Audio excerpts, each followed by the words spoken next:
bold walk into number 10 Downing Street in London by President Bola Tinubu to meet with Prime Minister Keir Starmer as he rounds off his two-day state visit to the United Kingdom on Thursday.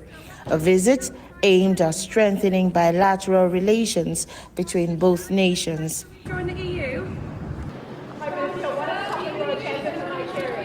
Moments after leaving the meeting with Starmer, Arise News asked President Tinubu about the outcome of the meeting, and this is what he had to say.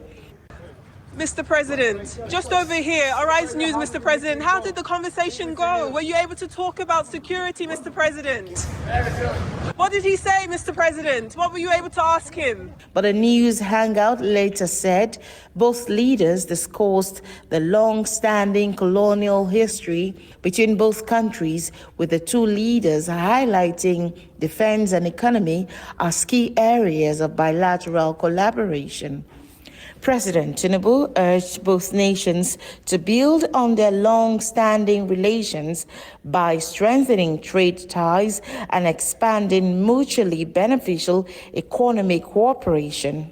Starmer reaffirmed the UK's appreciation of its enduring relationship with Nigeria, particularly the vibrant people-to-people connections that continue to strengthen both societies. On what is a historic state visit, the first inward state visit for 37 years. And it was very good, which His Majesty the King hosted us all last night for a most enjoyable dinner with you and your delegation. And it is really good to have you here today. The long and shared history between our countries is obvious. My concern is, as you rightly said, the economic and the welfare of the people, and how we should work together to improve the livelihood.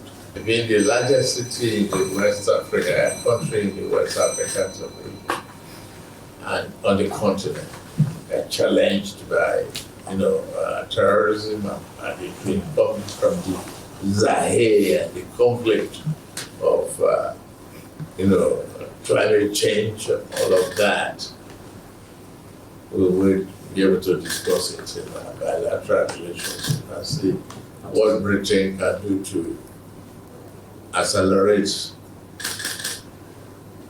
the friendship, partnership, and the collaboration.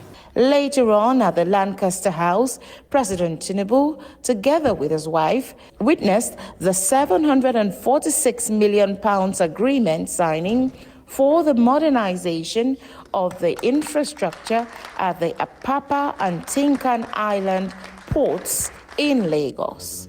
The agreement was signed on behalf of Nigeria by the Minister of Finance and Coordinating Minister of the Economy, Wale Edun, and the Parliamentary Under-Secretary of State and UK Minister for Small Business and Economic Transformation, Blair McDougall, on behalf of the British government. A presidency statement later said the agreements are consistent with Nigeria's priority on infrastructure, energy, and industrial development. Mary Chinda, Arise News.